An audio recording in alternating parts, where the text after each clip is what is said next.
සංසාර කියන වචනේ තේරුම මොකක්ද?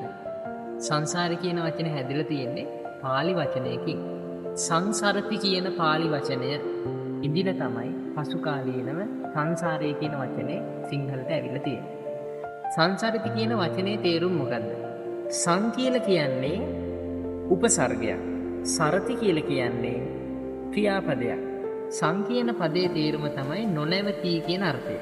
එතකොට සරති කියලා කියන එකේ තේරුම තමයි ගලාගෙන යනවා.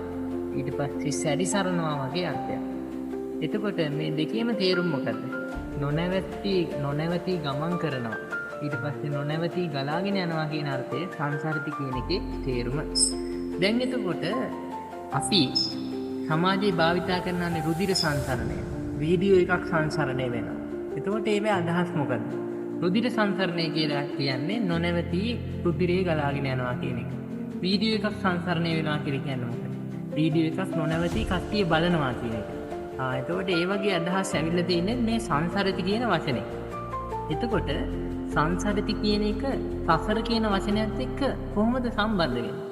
සංසාරය කියන වචනේ තේරුම තමයි එතකොට එහෙම බැලුවට පස්සේ මැරමින් උපදිමින් ගමන් කරනවා කියන අර්ථය. නොනැවතී ගමන් කරනවා කියන අර්ථය. දැන් ඕගොල්ලෝ දන්නවා මොකද්ද සංසාරය කියන වචනේ තේරුම කියලා. එහෙනම් මොකද්ද සංසාරය කියන වචනේ තේරුම? නොනැවතී ඉපදෙමින් මැරෙමින් ගමන් කරනවා කියන අර්ථය. එහෙනම් තෙරුවන් සරණයි.